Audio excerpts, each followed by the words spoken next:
사랑하는 손자의 면회를 위해 정성스럽게 도시락을 챙겨서 면회를 온 할머니가 군대의 소령에 의해 무시를 당하고 면회 거부를 당하게 되고 이후 할머니가 전화 한 통으로 3스타 군단장을 불러내면서 생기는 이야기입니다. 구독과 좋아요를 해주시면 더 좋은 사연으로 보답하겠습니다. 금요일 새벽, 제주 서귀포의 작은 마을은 아직 깊은 잠에 빠져 있었다. 해무가 짙게 깔린 귤밭 사이로 낡은 슬레이트 지붕을 인집에서 희미한 불빛이 새어나왔다. 김정순 할머니는 동이 트기 한참 전부터 잠을 설쳤다. 올해 78 평생을 이 땅에서 물질과 밭일로 자식들을 키워낸 할머니의 얼굴에는 세월의 흔적이 강물처럼 깊게 패여 있었다.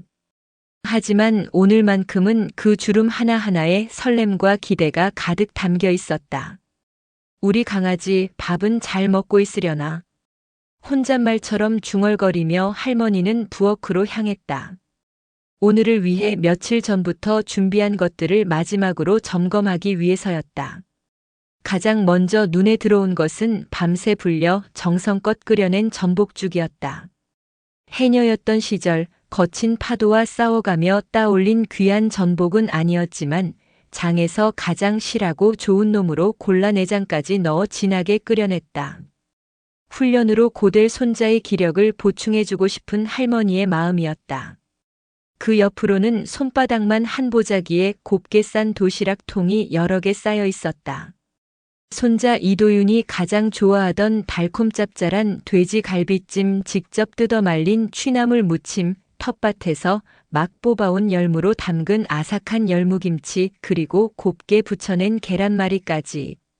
도시락통을 채운 것은 단순한 음식이 아니었다. 그것은 할머니의 사랑이자 그리움이었고 멀리서나마 손자의 곁을 지켜주고픈 애틋한 마음 그 자체였다. 이만하면 됐지. 우리 도윤이 배 터지겠네. 흐뭇한 미소를 지으며 마지막으로 보자기를 단단히 여민 할머니는 벽에 걸린 낡은 달력을 바라보았다. 빨간 동그라미가 쳐진 6월 20일. 손자가 자대 배치를 받고 첫 면회가 가능하다는 편지를 받은 날부터 할머니는 이날만을 손꼽아 기다려왔다. 강원도 인제. 지도에서 찾아보니 제주에서는 그야말로 땅끝에서 땅끝이었다. 비행기를 타고 다시 버스를 몇 번이나 갈아타야 하는 먼 길. 주변에서는 그 나이에 무리라며 모두가 말렸다.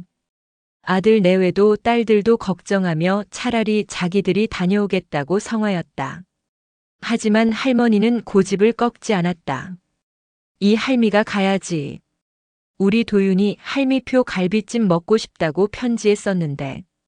그 한 줄이 할머니에게는 천리를 갈 힘을 주었다. 이른 새벽 할머니는 아들이 보내준 용돈으로 산 가장 깨끗한 옷으로 갈아입고 손주에게 줄 음식 꾸러미를 소중하게 품에 안았다. 마치 갓 태어난 아기를 아는 듯한 자세였다. 동네 어귀에서 첫 차를 타고 제주공항으로 향하는 내내 할머니의 입가에서는 미소가 떠나지 않았다. 김포공항에 내려 다시 동서울 터미널로, 그리고 마침내 인제행 버스에 몸을 실었을 때 차창 밖 풍경은 제주의 그것과는 완전히 달라져 있었다. 평화로운 귤밭과 나지막한 오름 대신 창밖으로는 험준한 산세가 끝없이 펼쳐졌다. 굽이굽이 이어진 산길을 버스가 힘겹게 오를 때마다 할머니는 혹시나 음식이라도 쏟아질까 품에 안은 꾸러미를 더욱 굳게 고쳐 안았다. 꼬박 반나절이 걸려 인제 터미널에 도착했을 때는 이미 해가 중천에 떠 있었다. 낯선 땅, 낯선 공기. 할머니는 잠시 숨을 고르며 손자의 편지에 적힌 부대 주소를 다시 한번 확인했다. 제12보병사단 을지부대. 터미널 앞에서 택시를 잡은 할머니는 떨리는 목소리로 목적지를 말했다. 학생, 여기로 가주시오. 택시 기사는 주소를 한번 훑어보더니 고개를 끄덕였다. 아드님 면회 가시나 봐요, 어머님. 길이 좀 멉니다. 손주 보러 갑니다. 우리 손주. 자랑스러운 듯 말하는 할머니의 목소리에 기사도 덩달아 미소를 지었다. 택시는 시내를 벗어나 점점 더 깊은 산골로 향했다. 창밖으로 민간인 통제선이라는 팻말이 스쳐 지나갔다. 길가에는 철조망이 보이기 시작했고 위장 무늬를 한 군용 트럭들이 심심치 않게 지나다녔다. TV에서나 보던 풍경에 할머니는 이곳이 정말 최전방임을 실감하며 괜스레 가슴이 졸아들었다. 얼마나 달렸을까? 택시가 마침내 을지부대라는 커다란 글씨가 새겨진 부대 정문 앞에 멈춰 섰다. 충성, 찾고 잡자. 등등한 구호가 할머니를 맞았다. 심장이 쿵 하고 내려앉는 것 같았다. 그토록 보고 싶던 손자가 바로 저 철문 안에 있었다. 어머님 다 왔습니다. 고맙습니다, 학생. 택시비를 치르고 내린 할머니는 위병소를 향해 천천히 발걸음을 옮겼다. 위병소 앞에는 총을 맨 젊은 병사 2명이 부동자세로 서 있었다. 앳된 얼굴이 꼭 손자 도윤이 같아 마음이 짠해졌다. 수고가 많으십니다. 나 저 이도윤 이병 할머니인데 면회 좀 하러 왔소. 할머니의 말에 위병소 안에서 상황을 지켜보던 위병조장이 나왔다. 그는 할머니의 행색을 위아래로 훑어보더니 딱딱한 말투로 물었다. 신분증 주시겠습니까? 면회 신청은 미리 하셨습니까? 아이고, 그런 것도 해야 하는가. 그냥 오면 되는 줄 알았지. 신분증은 여기 있소. 할머니가 꼬깃꼬깃한 주민등록증을 꺼내 건넸다. 위병조장은 신분증을 확인하고는 무언가 미심쩍다는 듯 다시 할머니를 바라보았다. 제주에서부터 시작된 긴 여정에 할머니의 옷은 구겨지고 얼굴에는 피곤한 기색이 역력했다. 손에 들린 음식 꾸러미에서는 희미하게 음식 냄새가 풍겨나왔다. 그 모습은 이제 막 밭일을 마치고 온 시골 노인의 모습 그대로였다. 이도윤 이병 말입니까? 잠시만 기다리십시오. 위병조장이 부대 안으로 전화를 거는 동안 할머니는 애꿎은 옷고름만 만지작거렸다.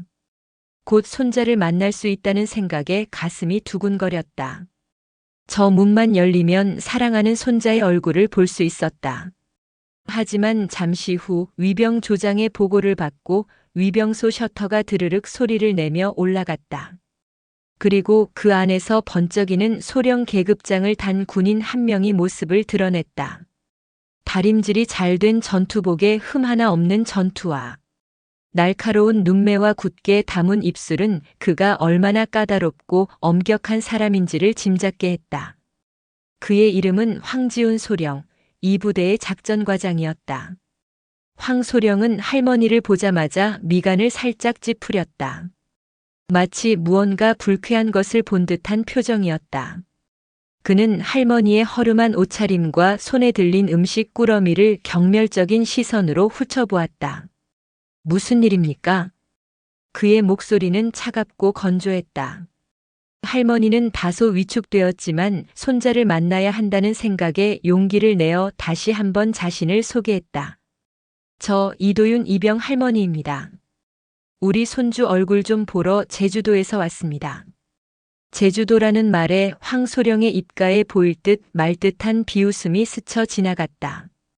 그는 마치 할머니의 말이 거짓말이라는 듯 혹은 그 먼 길을 온 정성 자체가 가소롭다는 듯한 태도를 보였다. 할머니, 오늘은 부대 전투준비 태세 훈련일입니다. 외부인 면회는 전면 통제됩니다. 돌아가십시오. 황소령의 말은 한치의 여지도 없는 통보였다. 그에게는 78세 노인이 손자를 보기 위해 천리길을 달려온 사정 따위는 고려의 대상이 아니었다. 그의 눈에 비친 김정순 할머니는 그저 귀찮고 불필요한 방문객, 부대의 규율과 질서를 흐트러뜨리는 존재일 뿐이었다. 예? 훈련이요? 아이고, 나는 그것도 모르고. 할머니의 얼굴에 실망한 기색이 역력했다. 그러나 이대로 돌아설 수는 없었다. 할머니는 간절한 목소리로 다시 한번 부탁했다. 저 소령님, 내가 제주도에서 새벽부터 서둘러 왔습니다. 딱 10분이라도 좋으니 우리 손주 얼굴만이라도 보고 가게 해주시면 안 될까요? 이 음식만이라도 좀 전해주고. 할머니가 품에 안고 있던 음식 꾸러미를 조심스럽게 내밀었다. 하지만 황소령은 그것을 마치 오물이라도 보는 듯한 시선으로 쳐다보며 한 걸음 뒤로 물러섰다. 안 됩니다. 규정은 규정입니다. 그리고 부대 내 음식물 반입은 허가된 것 외에는 불가능합니다. 어서 돌아가십시오. 그의 목소리에는 이제 노골적인 짜증과 무시가 담겨 있었다. 할머니는 그 차가운 거절 앞에서 망연자실했다. 새벽을 가르며 시작된 기나긴 여정의 끝이 이 차가운 철문 앞에서의 좌절이란 말인가. 등 뒤로 쏟아지는 초여름의 햇살이 유난히 차갑게 느껴졌다. 황지훈 소령의 냉랭한 거절에도 김정순 할머니는 차마 발걸음을 뗄 수 없었다. 꼬박 10시간이 넘게 걸려 도착한 곳이었다. 지금 돌아서면 언제 다시 손자의 얼굴을 볼 수 있을지 기약이 없었다. 할머니는 위병소 앞 한쪽 구석에 쪼그려 앉았다. 혹시나 마음이 바뀌어 불러주지 않을까, 아니면 훈련이 끝나 잠시라도 기회가 생기지 않을까 하는 신락 같은 희망 때문이었다. 할머니, 여기서 이러시면 안 됩니다. 어서 댁으로. 위병 조장이 난처한 표정으로 다가와 말을 건넸지만 할머니는 그저 고개만 저을 뿐이었다. 괜찮아요. 나 여기서 그냥 조금만 더 기다려 볼라요. 방해 안 되게 쪼그리고 있을 테니 걱정 말아요. 할머니의 온화하지만 단호한 태도에 젊은 위병은 더 이상 아무 말도 하지 못하고 제자리로 돌아갔다. 그는 등 뒤로 느껴지는 황소령의 싸늘한 시선에 괜히 목이 움츠러들었다. 시간은 더디게 흘러갔다. 쨍쨍하던 햇볕은 점차 부드러워지고 있었지만 아스팔트에서 올라오는 지열은 여전했다. 할머니는 품에 안은 음식 꾸러미가 상하지는 않을까 노심초사하며 연신 보자기를 매만졌다. 그 안에는 단순한 음식이 아닌 손자를 향한 할머니의 시간과 정성이 고스란히 담겨 있었다. 그 모습을 작전과장실 창문으로 지켜보던 황지훈 소령의 심기는 점점 더 불편해졌다. 그는 원래부터 깔끔하고 질서정연한 것을 병적으로 선호하는 인물이었다. 부대 환경은 항상 완벽해야 했고 병사들의 복장과 태도 하나하나까지 그의 기준에 미치지 못하면 불호령이 떨어졌다. 그런 그의 눈에 부대 정문 앞에 쪼그려 앉아있는 남루한 행색의 노인은 그 완벽한 그림을 망치는 오점처럼 보였다. 대체 뭐 때문에 저러고 있는 거야? 촌스럽게. 황소령은 자신의 출신에 대한 깊은 콤플렉스를 가지고 있었다. 시골의 가난한 농가에서 태어나 악착같이 공부해 육사에 합격하고 장교가 되었다. 그는 자신의 과거를 지우기 위해 누구보다 세련되고 누구보다 능력 있는 군인이 되려 애썼다. 그렇기에 그는 가난과 촌스러움을 경멸했다. 김정순 할머니의 모습은 그가 그토록 벗어나고 싶었던 과거의 모습을 떠올리게 했다. 참다 못한 황소령이 자리에서 벌떡 일어나 위병소로 향했다. 그의 얼굴은 분노로 굳어 있었다. 아까보다 훨씬 더 위압적인 기세로 할머니 앞에 선 그는 거의 명령조로 쏘아붙였다. 할머니, 아직도 안 가시고 뭐 하시는 겁니까? 여기가 어디라고 함부로 앉아 계시는 겁니까? 고함 소리에 할머니의 어깨가 움찔 떨렸다. 할머니는 자리에서 일어나며 힘겹게 말했다. 소령님 제발 부탁입니다. 우리 손주 얼굴만 한번. 못 알아들으십니까? 안 된다고 분명히 말씀드렸습니다. 그리고 그 냄새나는 꾸러미는 뭡니까? 황소령의 시선이 할머니가 애지중지 품고 있는 음식 꾸러미에 꽂혔다. 그는 마치 벌레를 보는 듯한 표정으로 손가락질하며 말했다. 요즘 세상에 어떤 시대인데 이런 걸 싸가지고 옵니까? 부대에서는 영양사들이 다 알아서 균형 잡힌 식단으로 배식합니다. 이런 비위생적인 외부 음식, 반입 절대 금지입니다. 냄새나니까 저리 치우십시오. 냄새나는 꾸러미, 비위생적인 외부 음식. 그 말은 날카로운 비수가 되어 할머니의 가슴에 깊숙이 박혔다. 며칠 밤낮으로 정성을 다해 만든 음식이었다. 손자가 좋아하는 것들로만 골라 담은 세상에 하나뿐인 할머니의 사랑이었다. 그런데 그 모든 것이 냄새나는 것으로 치부되는 순간 할머니의 눈시울이 뜨거워졌다. 평생 거친 파도와 모진 세월을 견뎌온 할머니였지만 자신의 정성이 이토록 무참히 짓밟히는 것은 견디기 힘들었다. 할머니는 떨리는 손으로 보자기를 조금 풀어 내용물을 보여주려 했다. 아닙니다, 소령님. 이거 깨끗하게 됐습니다. 황소령은 할머니의 말을 거칠게 끊으며 손을 내저었다. 그 바람에 할머니가 들고 있던 꾸러미가 땅으로 툭 떨어졌다. 쿵하는 소리와 함께 보자기가 풀어 헤쳐지며 플라스틱 도시락 통 하나가 바닥에 나뒹굴었다.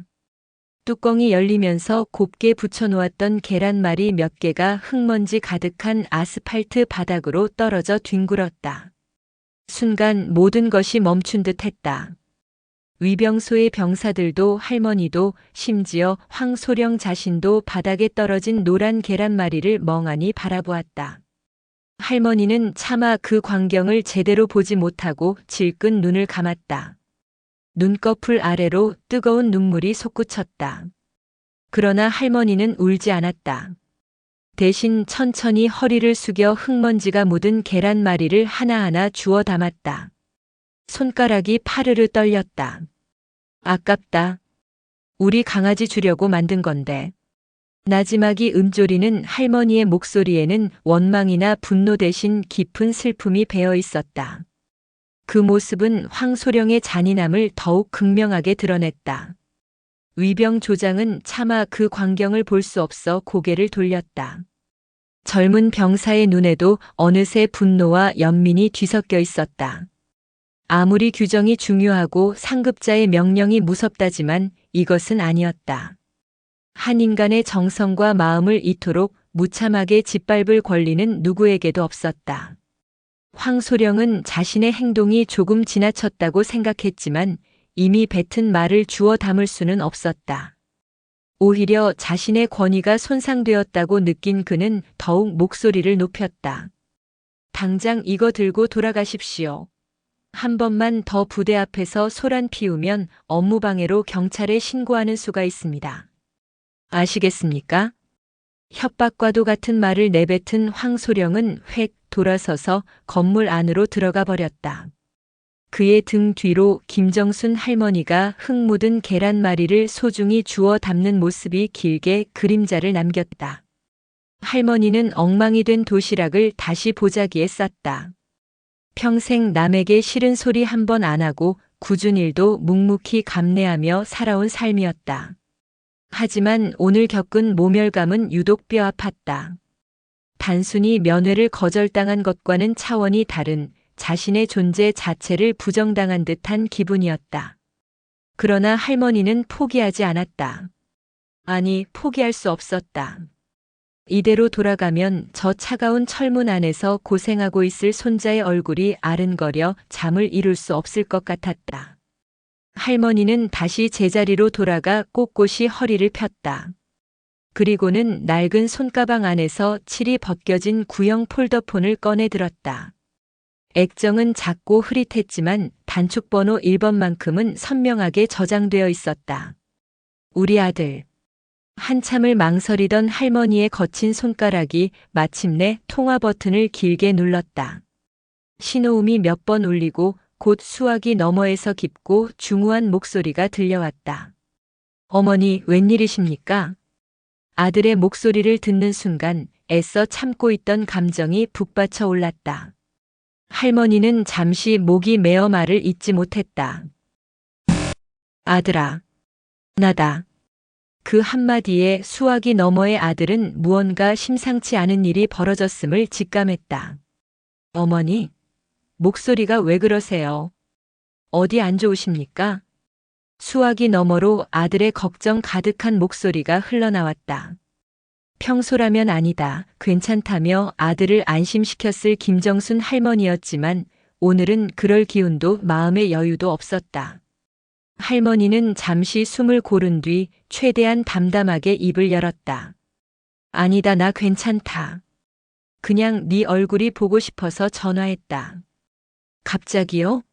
무슨 일 있으시죠? 지금 어디세요? 아들의 집요한 물음에 할머니는 더 이상 숨길 수가 없었다. 나 강원도 와 있다. 우리 도윤이 있는 부대 앞에. 네. 어머니, 거기까지 어떻게 가셨습니까?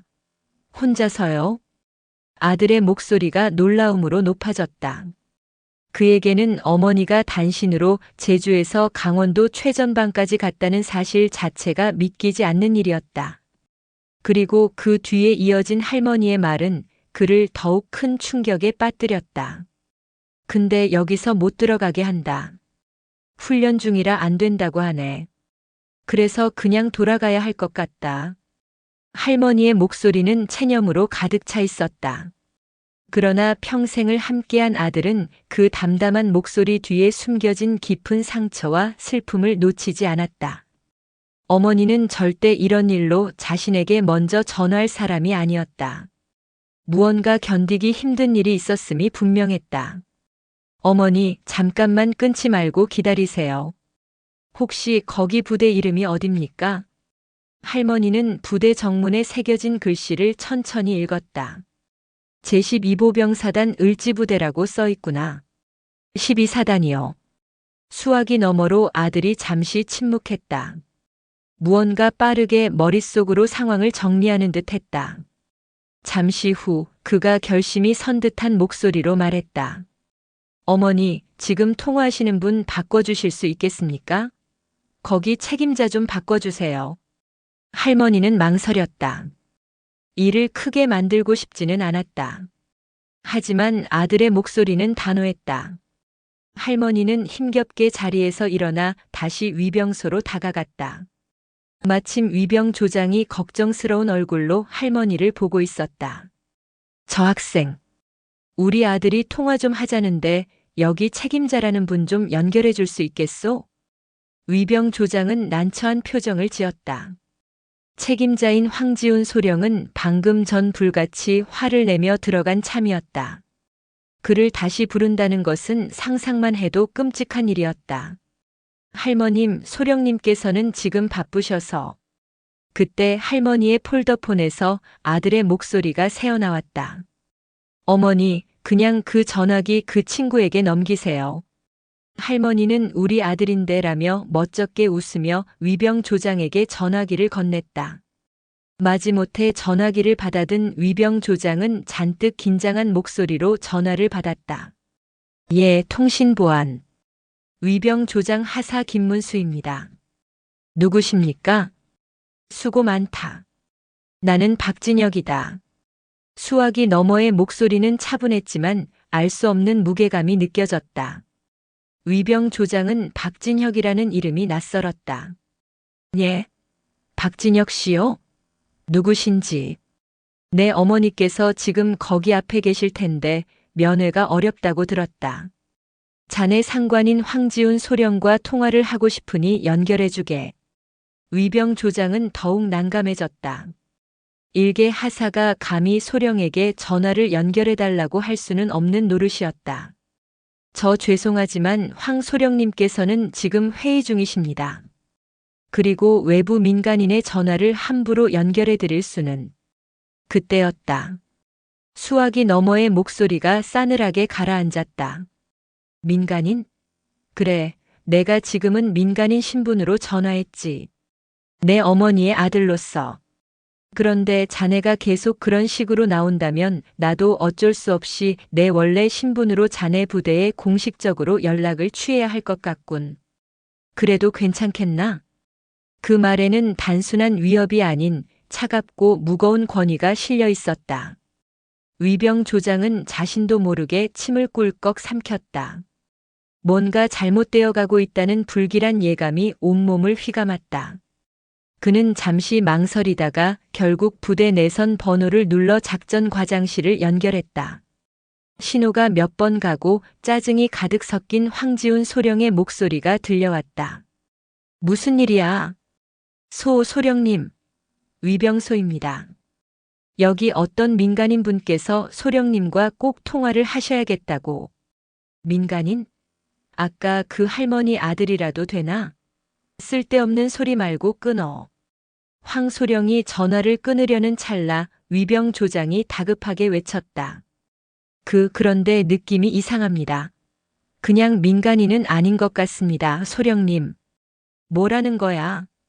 황소령은 버럭 소리를 질렀지만 위병조장의 목소리에 담긴 절박함에 마지못해 전화를 넘겨받으러 위병소로 다시 걸어 나왔다. 그는 여전히 짜증과 경멸이 가득한 얼굴로 위병조장에게서 할머니의 낡은 폴더폰을 낚아채듯 받아들었다. 여보세요. 나 황지훈 소령이요. 당신 누구요? 그는 다짜고짜 고압적인 태도로 소리쳤다.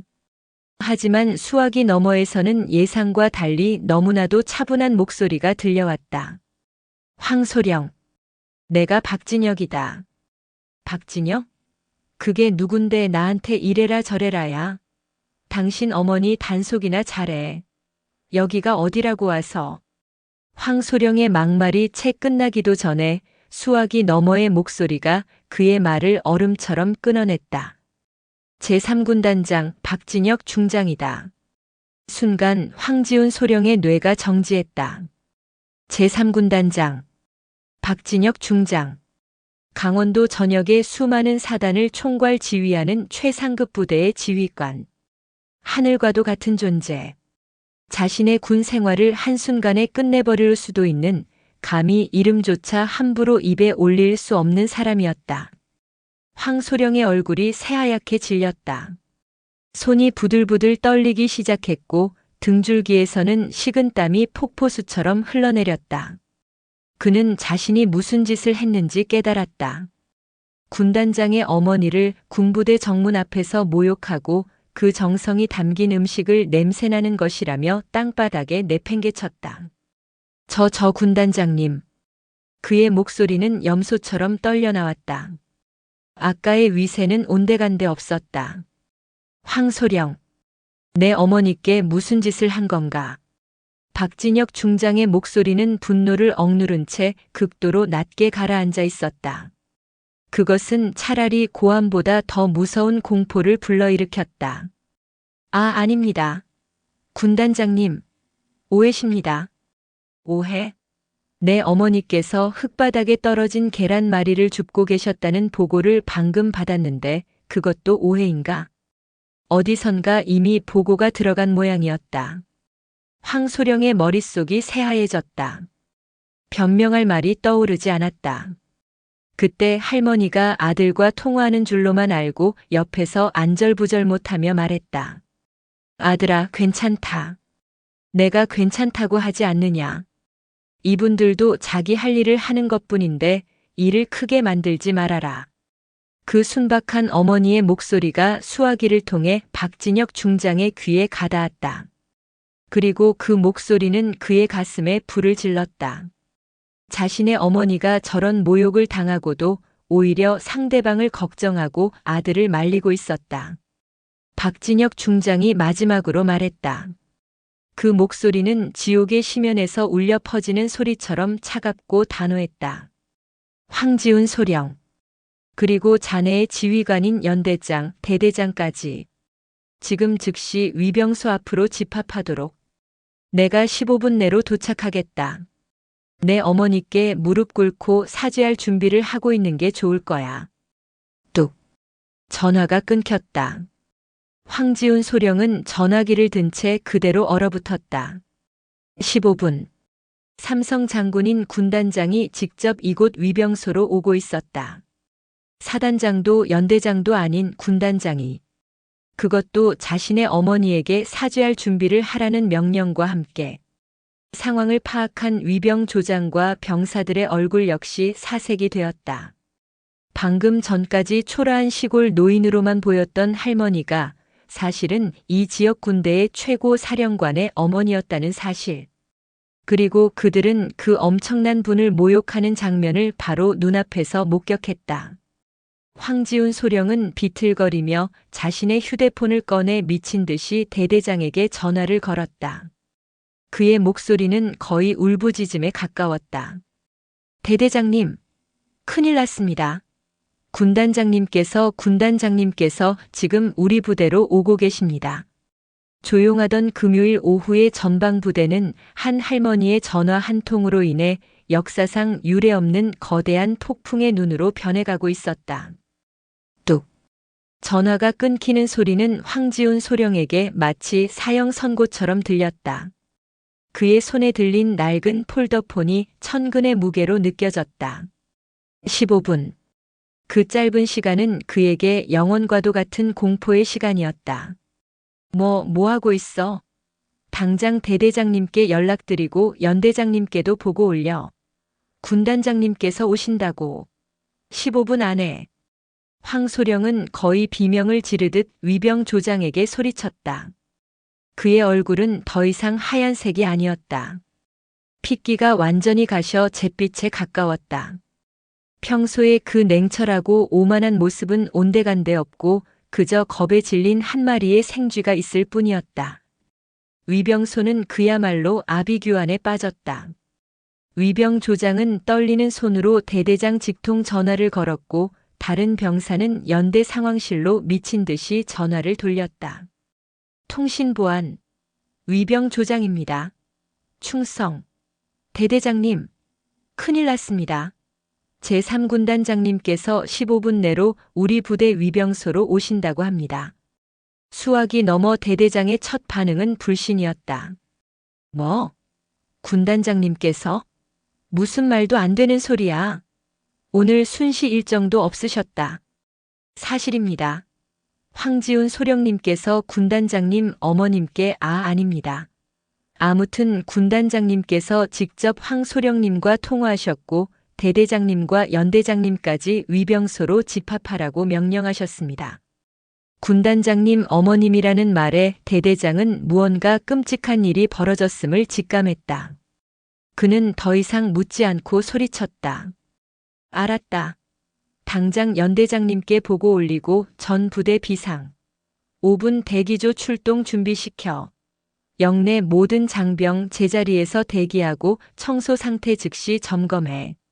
명령은 빛의 속도로 퍼져나갔다. 대대장의 보고를 받은 연대장은 의자에서 그대로 굴러떨어질 뻔했다. 그는 사색이 되어 사단장에게 직통 전화를 걸었다. 사단 지휘 통제실은 발칵 뒤집혔다. 사단장이 예하 부대 방문도 아닌 군단장이 사단장도 패싱하고 일개 대대 위병소로 직접 온다는 것은 전시에 준하는 사태였다. 그것도 분노한 상태로.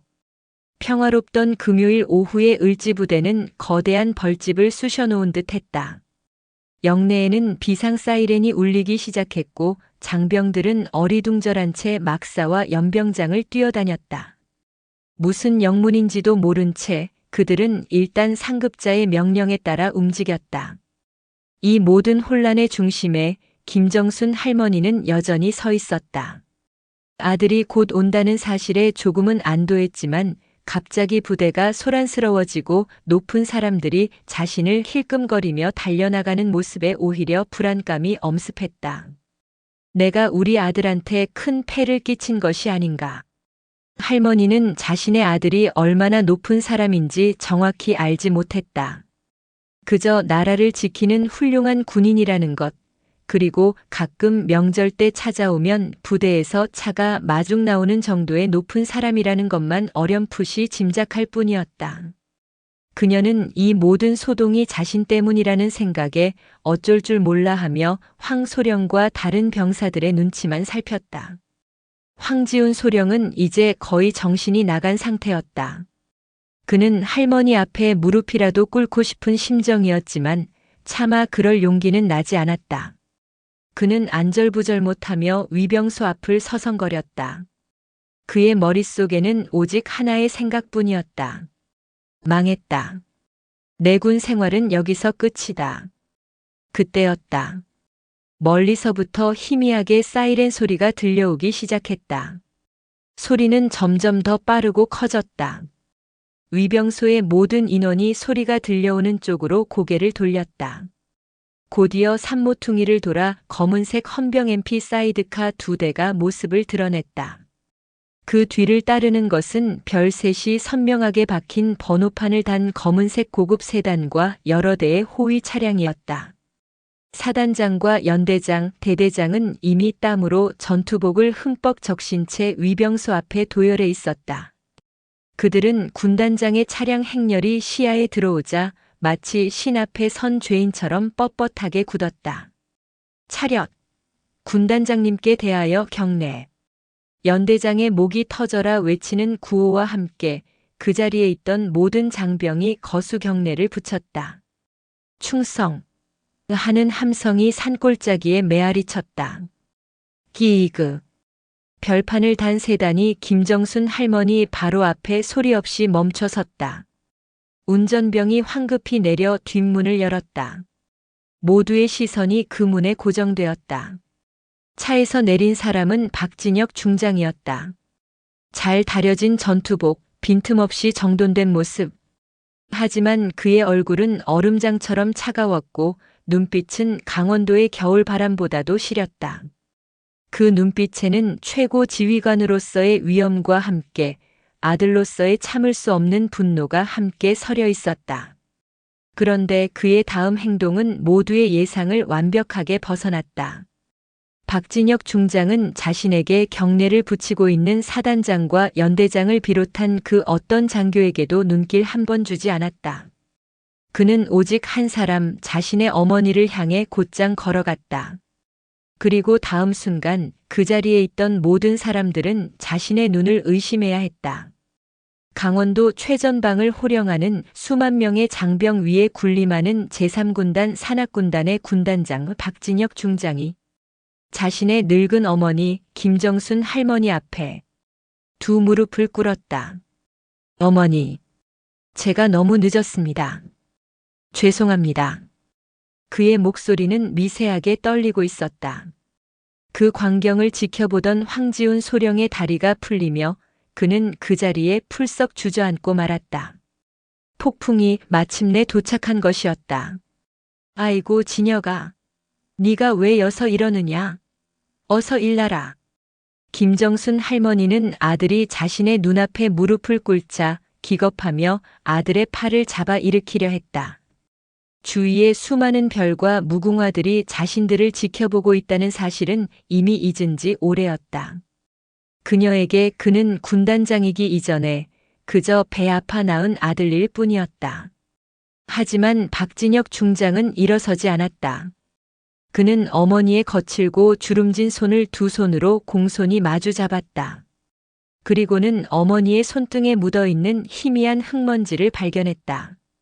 아스팔트 바닥에 떨어졌던 계란말이를 주울 때 묻었을 그 흙먼지였다.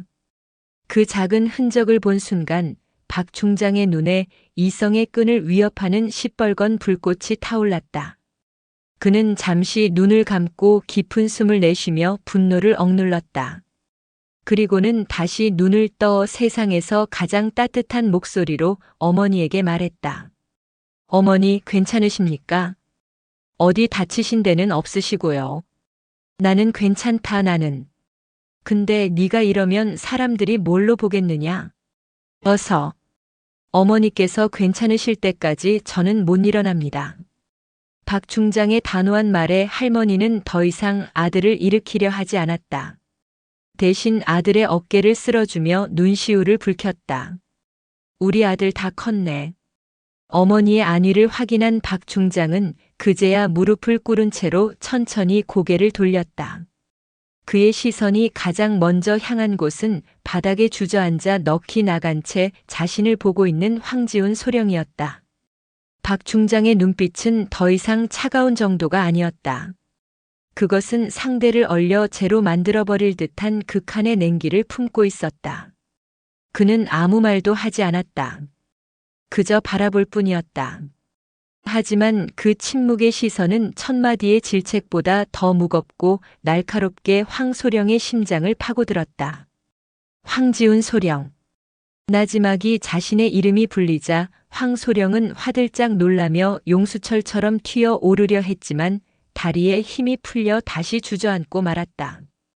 그는 거의 기다시피 박 중장 앞으로 다가왔다. 저 군단장님, 제가 죽을 죄를 지었습니다. 죽을 죄? 그래, 무슨 죄를 지었는지 한번 말해보게. 박 중장의 목소리는 여전히 무릎을 꿇은 채였지만 그 위엄은 조금도 사그라들지 않았다.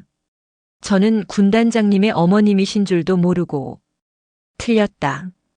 박 중장이 황소령의 말을 잘랐다. 내 어머니라서 자네가 잘못한 게 아니다.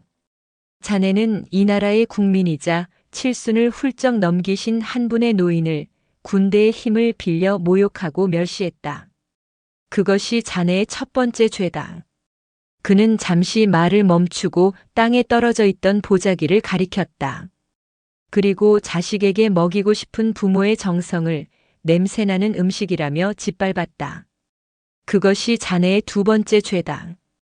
박 중장은 자리에서 천천히 일어섰다. 그의 키는 유난히 커 보였다. 그는 주위의 도열한 지휘관들을 천천히 둘러보며 입을 열었다. 그의 목소리는 확성기를 쓰지 않았음에도 모든 장병의 귀에 똑똑히 박혔다. 대한민국 군인이 존재하는 이유가 무엇인가? 우리는 누구를 위해 이 자리에 서 있는가? 아무도 대답하지 못했다. 우리는 국민의 생명과 재산을 보호하기 위해 존재한다. 저기 계신 내 어머니와 같은 이 땅의 평범하고 선량한 국민들을 지키기 위해 우리는 이 군복을 입고 총을 드는 것이다. 그런데 너희는 무엇을 했나? 그의 시선이 다시 황소령에게 향했다. 황소령, 자네는 그 군복을 입고 국민을 모욕했다. 자네는 군인의 자격이 없다. 당장 그 군복을 벗어라. 군단장님, 잘못했습니다. 한 번만 용서해 주십시오. 황소령은 눈물 콧물을 쏟으며 박 중장의 바짓가랑이라도 잡을 기세로 매달렸다. 하지만 박 중장은 싸늘하게 그를 외면했다. 자네가 용서를 빌어야 할 상대는 내가 아니다. 박 중장은 자신의 어머니를 가리켰다. 저분께, 내 어머니께 무릎 꿇고 사죄드려라. 진심으로 용서받을 때까지 일어날 생각하지 마라. 황소령은 잠시 망설였다. 하지만 박 중장의 얼음 같은 시선에 그는 결국 비틀거리며 김정순 할머니 앞으로 다가가 쿵 소리를 내며 무릎을 꿇었다. 할머님, 제가 정말 잘못했습니다. 죽을 죄를 지었습니다. 용서해 주십시오. 그 모습을 본 김정순 할머니는 당황하며 어쩔 줄 몰라 했다. 아이고, 이러지 마시오, 소령님. 고개 드시오. 괜찮습니다. 오히려 가해자를 위로하는 할머니의 모습에 그 자리에 있던 모든 이들은 숙연해졌다. 박 중장은 더 이상 황소령을 쳐다보지 않았다. 대신 그는 대대장과 연대장 그리고 사단장을 차례로 불렀다. 자네들도 마찬가지다. 부하의 잘못은 곧 지휘관의 잘못이다. 자네들은 부하가 국민 위에 군림하도록 가르쳤는가? 모두 내 어머니께 정중히 사과드리도록. 대한민국 육군을 대표하는 별들이 초라한 시골 노인 앞에 일렬로 서서 고개를 숙였다. 제12사단장 소장, 예하 연대장 대령, 대대장 중령이 김정순 할머니 앞에서 죄송합니다. 를 외치는 광경은 그야말로 한국군 역사의 전무후무할 장면이었다. 모든 상황을 정리한 박 중장은 마지막으로 위병 조장에게 다가갔다. 이 부대 이도윤 이병. 지금 즉시 이곳으로 데려오게. 예, 알겠습니다. 위병 조장은 우렁차게 대답하고는 부대 안으로 달려갔다. 그제야 모든 이들은 이 사태의 시작점, 할머니가 그토록 보고 싶어 했던 한 이등병의 존재를 떠올렸다. 박 중장은 다시 어머니의 곁으로 다가가 그녀의 손을 잡았다. 어머니, 이제 곧 도윤이 볼 수 있습니다. 조금만 기다리십시오. 김정순 할머니는 말없이 고개만 끄덕였다. 그녀의 눈에는 아들에 대한 대견함과 미안함, 그리고 곧 만나게 될 손자에 대한 그리움이 뒤섞여 있었다. 수많은 장성과 장교들이 침묵 속에 서 있는 위병소 앞, 한여름의 태양 아래서 한 가족의 조용한 기다림이 시작되고 있었다. 이병 이도윤 각계 전투 훈련장에서 포복과 약진을 반복하며 흙먼지를 뒤집어 쓰고 있던 이도윤 이병에게 중대장이 숨을 헐떡이며 달려왔다. 중대장의 얼굴은 하얗게 질려 있었다. 너 지금 당장 나 따라와. 위병소로. 예? 저 말입니까? 이도윤은 어리둥절했다. 훈련 중에 중대장이 직접 달려와 병사 하나를 찾는 것은 극히 이례적인 일이었다. 내가 뭘 잘못했나? 동기들한테 뭘 잘못 빌려줬나? 온갖 생각이 머리를 스쳐 지나갔다. 묻지 말고 따라와. 빨리. 중대장의 다급한 재촉에 이도윤은 흑투성이 전투복 차림 그대로 그를 따라 달리기 시작했다. 부대로 복귀하는 내내 분위기는 살벌했다. 연병장에는 전차와 장갑차까지 나와 있었고 간부들은 모두 어디론가 정신없이 뛰어다니고 있었다. 중대장님, 혹시 무슨 일 있습니까? 전쟁이라도 났습니까? 전쟁보다 더 무서운 일이야. 닥치고 그냥 따라와. 중대장의 겁에 질린 얼굴을 보며 이도윤의 심장은 더욱 쿵쾅거렸다. 마침내 위병소 근처에 다다랐을 때 그는 자신의 눈을 의심했다. 위병소 앞에는 듣도 보도 못한 높은 계급의 장교들이 질비하게 늘어서 있었다. 사단장, 연대장, 대대장 부대 지휘 계통의 정점에 있는 인물들이 모두 딱딱하게 굳은 채 한 곳을 바라보고 있었다. 그리고 그들의 시선이 향한 곳, 그 중심에는 자신의 할머니 김정순 할머니가 서 있었다. 그리고 할머니의 손을 잡고 있는 한 중년 군인. 반짝이는 별 3개가 그의 어깨에서 무겁게 빛나고 있었다. 할머니? 삼촌? 이도윤은 그 자리에 우뚝 멈춰 섰다. 박진혁 중장은 이도윤의 외삼촌이었다. 어릴 적 명절 때마다 찾아와 용돈을 쥐어주던 그저 군대에서 높은 분으로만 알고 있던 그 다정한 외삼촌이 바로 저 하늘 같은 삼성 장군이었다는 사실을 그는 까맣게 모르고 있었다. 이병 이도윤, 군단장님 앞으로. 중대장이 등 뒤에서 소리쳤다. 이도윤은 몽유병 환자처럼 비틀거리며 그들 앞으로 걸어나갔다. 수많은 별들 앞 그는 어떻게 경례를 해야 할지도 잊어버린 채 그저 멍하니 서 있었다. 충성. 간신히 쥐어짜낸 목소리는 형편없이 갈라졌다. 그때 김정순 할머니가 그의 이름을 불렀다. 도윤아, 우리 강아지. 그 목소리를 듣는 순간 이도윤의 모든 긴장이 풀렸다. 그는 할머니를 와락 껴안았다. 할머니, 여기까지 어떻게 오셨어요? 보고 싶었어요, 할머니. 나도 우리 강아지 보고 싶어서 왔지. 밥은 잘 먹고, 잠은 잘 자고. 할머니는 흑투성이가 된 손자의 등을 연신 쓸어주었다. 주위의 삼엄한 분위기는 아랑곳하지 않고 두 사람은 서로의 온기를 느끼며 한참을 그렇게 있었다.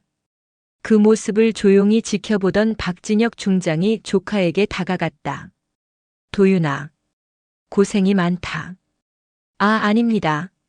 외삼촌 아니 군단장님.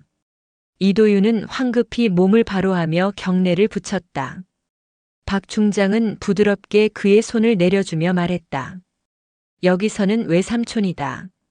할머니께서 넣어주려고 새벽부터 음식을 해오셨다. 어서 받아라.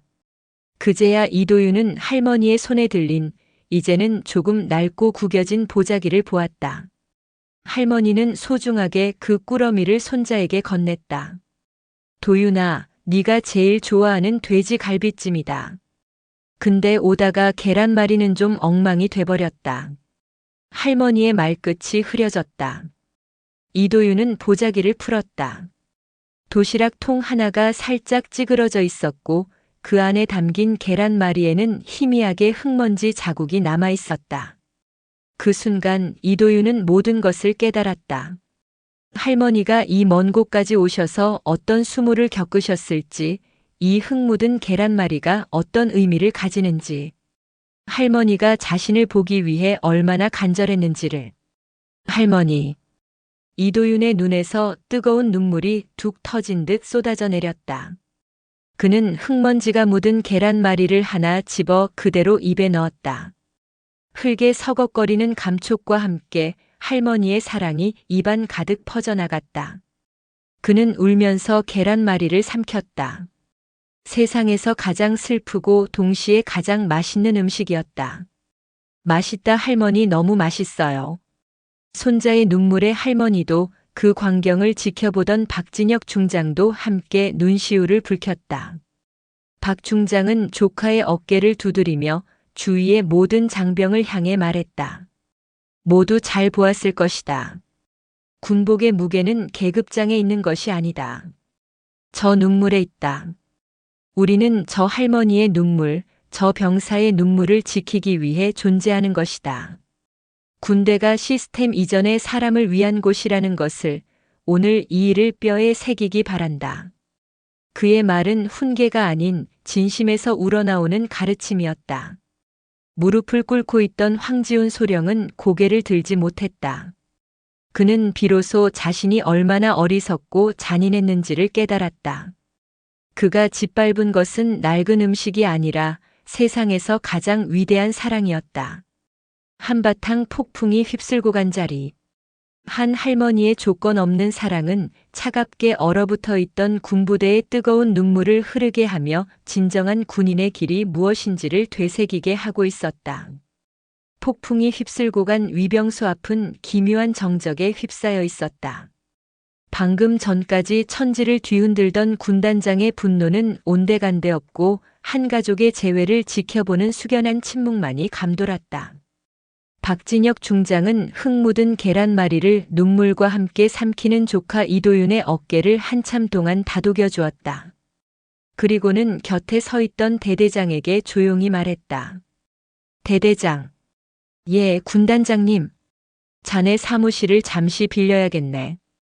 우리 어머니와 조카가 편히 앉아 식사할 공간이 필요해서 말이야. 물론입니다. 제 집무실을 사용하십시오. 즉시 준비시키겠습니다. 대대장은 마치 구원이라도 받은 듯한 표정으로 허리를 굽혔다. 박 중장은 고개를 끄덕이고는 어머니와 조카를 데리고 위병소를 통과했다. 그들의 뒤를 사단장을 비롯한 지휘관들이 조용히 따랐다. 한평생 위병소 앞에서 발길을 돌려야 했던 김정순 할머니가 아들의 부축을 받으며 처음으로 부대 안으로 들어서는 순간이었다. 대대장 집무실은 이미 말끔하게 정돈되어 있었다. 대대장은 자신의 자리에 김정순 할머니를 모시고 이도윤 이병을 그 옆에 앉혔다. 박진혁 중장은 그 맞은편에 자연스럽게 자리를 잡았다. 순식간에 대대장 집무실은 한 가족을 위한 오붓한 식사 공간으로 변했다. 자, 도윤아. 식기 전에 어서 먹어라. 할머니는 보자기를 완전히 풀어 도시락들을 테이블 위에 펼쳐 놓았다. 돼지 갈비찜, 취나물 무침, 열무김치. 흙먼지가 묻었던 계란말이는 이도윤이 이미 반쯤 먹어치운 뒤였다. 평범한 반찬들이었지만 그 어떤 진수성찬보다도 귀하고 따뜻해 보였다. 이도윤은 허겁지겁 음식을 입으로 가져갔다. 훈련으로 허기진 배를 채우기 위함이 아니었다. 할머니의 사랑을 온몸으로 느끼고 싶은 마음에서였다. 달콤 짭짤한 갈비찜 한 점에 쌉싸름한 취나물 한 젓가락에 제주에서 강원도까지 이어진 할머니의 고단한 여정과 깊은 사랑이 고스란히 담겨 있었다. 천천히 먹어라, 우리 강아지. 채알라. 할머니는 손자의 입가에 묻은 밥풀을 떼어주며 연신 미소를 지었다. 박진혁 중장은 그 모습을 흐뭇하게 바라보았다. 그는 군단장이 아닌 그저 어머니의 아들이자 조카의 외삼촌이었다. 그는 젓가락을 들어 열무김치를 한 점 집어 맛보았다. 역시 어머니 김치 맛은 여전하십니다. 제가 군 생활 내내 그리워했던 맛입니다. 네가 좋아하지 않느냐? 다음에 올 땐 더 많이 담가주마. 평범한 대화가 오갔다. 하지만 그 식탁을 둘러싼 배경은 결코 평범하지 않았다. 집무실 문 밖에서는 대대장과 연대장이 안절부절 못하며 서 있었고 그들의 무전기로는 쉴 새 없이 상황을 묻는 상급부대의 연락이 빗발쳤다. 부대 전체는 여전히 최고 수준의 경계 태세를 유지한 채 이 특별한 식사가 끝나기만을 숨죽여 기다리고 있었다. 식사를 하는 동안 이도윤은 그간의 군 생활에 대해 조잘조잘 이야기했다. 힘든 훈련 이야기, 동기들과의 재미있는 일화, 그리고 편지에 차마 다 쓰지 못했던 할머니에 대한 그리움까지. 할머니는 손자의 말 한마디 한마디를 귀담아 들으며 연신 고개를 끄덕였다. 그 따뜻한 식사 시간은 황지훈 소령에게는 지옥과도 같은 시간이었다. 그는 군단장의 명령에 따라 연병장 한 구석에 무릎을 꿇은 채 미동도 하지 못했다. 그의 머릿속은 온통 후회와 절망으로 가득 찼다. 자신이 멸시했던 그 냄새나는 꾸러미가 지금 부대 최고의 VIP를 대접하는 성찬이 되었고 자신이 무시했던 그 초라한 노인이 사실은 하늘과도 같은 군단장의 어머니였다. 그의 오만과 편견이 쌓아 올린 성이 한순간에 무너져 내린 것이었다. 그는 이제 자신의 미래가 어떻게 될지 감히 상상조차 할 수 없었다. 1시간가량의 식사가 끝나갈 무렵 박진혁 중장은 조카 이도윤에게 조용히 말했다. 도윤아, 오늘 일로 너무 어깨에 힘이 들어가서는 안 된다. 그리고 누구도 원망하지 마라. 대신 오늘을 기억해라. 군복의 진짜 의미를 그리고 할머니의 사랑을 항상 가슴에 새기고 내 옆의 전우들을 더 아끼고 존중하는 군인이 되어라. 알겠느냐? 예, 외삼촌. 명심하겠습니다. 이도윤은 굳은 표정으로 대답했다. 짧은 시간이었지만 그는 군인으로서 그리고 한 인간으로서 무엇이 중요한지를 뼈저리게 깨달았다. 식사가 끝나자 박 중장은 자리에서 일어섰다. 이제는 헤어져야 할 시간이었다. 김정순 할머니의 방문은 그렇게 짧지만 강렬한 흔적을 남기고 막을 내리고 있었다. 김정순 할머니와 이도윤 이병이 아쉬운 작별 인사를 나누는 동안 부대 밖에서는 그 후폭풍이 본격적으로 몰아치고 있었다. 박진혁 중장은 어머니를 차에 모신 후 다시 싸늘한 군단장의 얼굴로 돌아와 사단장과 지휘관들을 소집했다. 오늘 일어난 일에 대한 경위 보고서를 내일 아침까지 내 책상 위에 올려놓도록. 사단장 책임 하에 오늘 일에 직접적인 책임이 있는 황지훈 소령은 금일부로 보직 해임하고 육군 본부 감찰실에 조사를 받도록 조치하게. 예, 알겠습니다. 그리고 박 중장의 목소리가 더욱 낮아졌다. 전군에 하달된 장병 부모님 존중 및 민원 응대 강화 지침이 왜 일선 부대에서 지켜지지 않았는지 그 이유와 대책을 포함한 종합대책 보고서도 함께 제출하게. 이번 사건을 계기로 제3군단 예하 모든 부대는 면회 규정을 전면 재검토한다. 특히 원거리에서 방문하는 고령의 부모님들에 대한 편의 제공 방안을 최우선으로 강구하도록. 이는 명령이다. 그의 말 한마디 한마디는 비수가 되어 지휘관들의 가슴에 박혔다. 이것은 단순한 질책이 아니었다.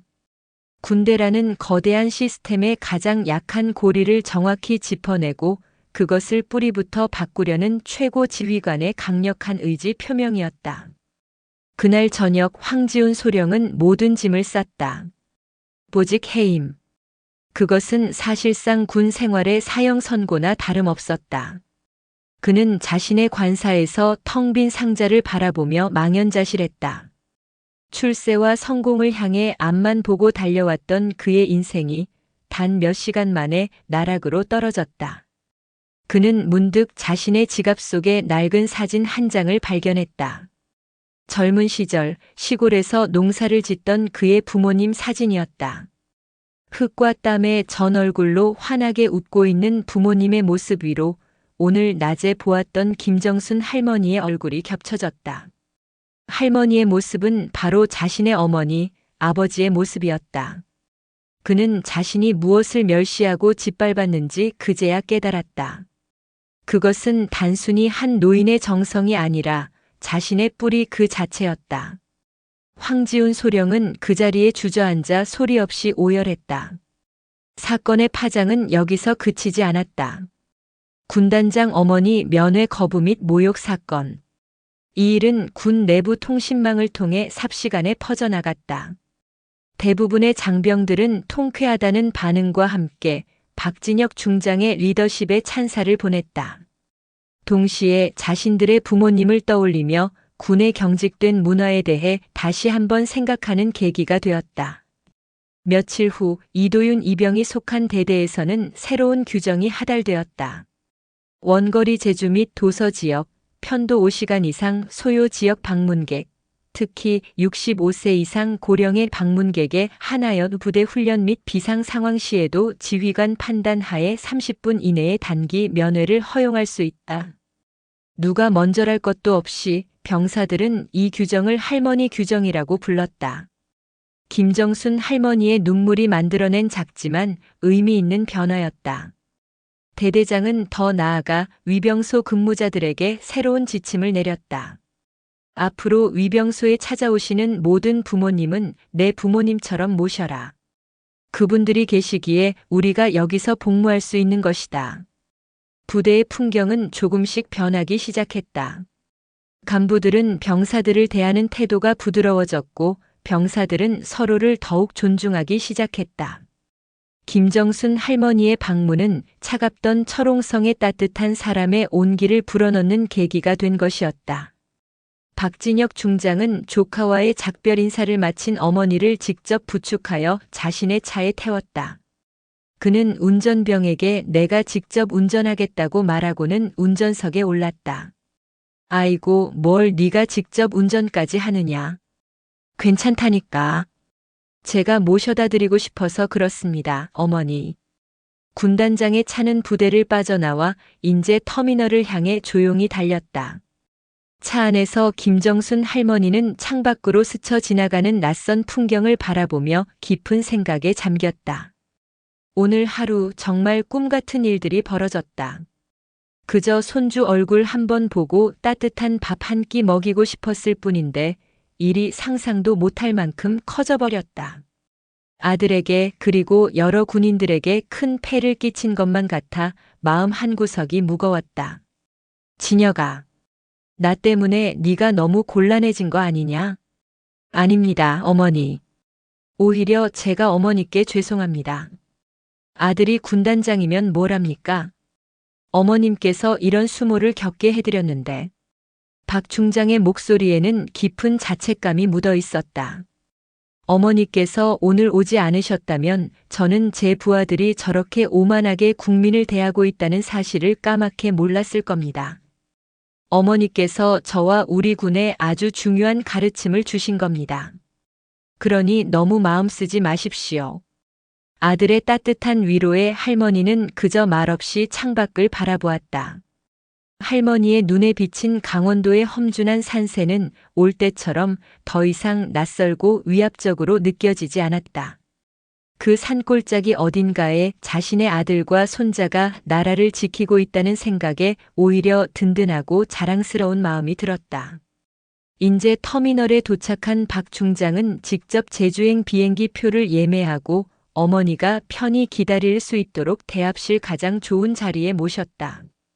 그는 버스 시간이 될 때까지 어머니 곁을 떠나지 않고 두런두런 이야기를 나누었다. 어릴 적 이야기, 돌아가신 아버지 이야기, 그리고 손주 도윤이 이야기. 그 순간만큼은 군단장과 그의 어머니가 아닌 평범한 모자의 모습이었다. 어머니를 태운 버스가 서울을 향해 출발할 때 박 중장은 버스가 시야에서 완전히 사라질 때까지 그 자리에 서서 손을 흔들었다. 그의 등 뒤로 강원도의 저녁 노을이 길게 드리워지고 있었다. 제주로 돌아오는 길은 갈 때와는 사뭇 다른 기분이었다. 올 때의 설렘과 불안 대신 마음속에는 따뜻한 충만감과 잔잔한 여운이 가득했다.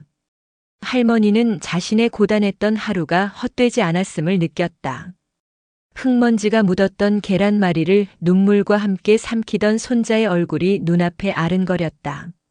늦은 밤 익숙한 냄새가 나는 서귀포의 집에 도착한 할머니는 깊은 안도의 한숨을 내쉬었다.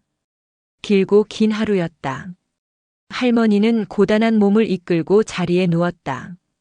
낯선 군부대의 삼엄한 풍경과 아들의 위험 있던 모습, 손자의 눈물이 차례로 스쳐 지나갔다.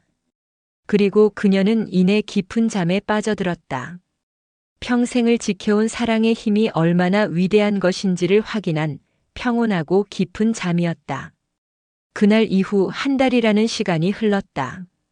김정순 할머니의 일상은 예전과 똑같이 흘러갔다.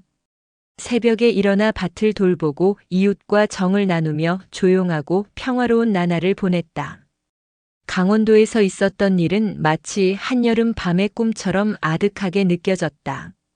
그러던 어느 날 오후 우체부가 반가운 소식을 전해주었다. 손자 이도윤에게서 온 편지였다. 할머니는 돋보기를 꺼내 쓰고 마루에 앉아 조심스럽게 편지 봉투를 뜯었다. 사랑하는 할머니께. 할머니, 저 도윤이에요. 잘 지내고 계시죠? 저는 아주 잘 지내고 있습니다. 밥도 잘 먹고 훈련도 열심히 받고 동기들과도 사이좋게 지내고 있어요.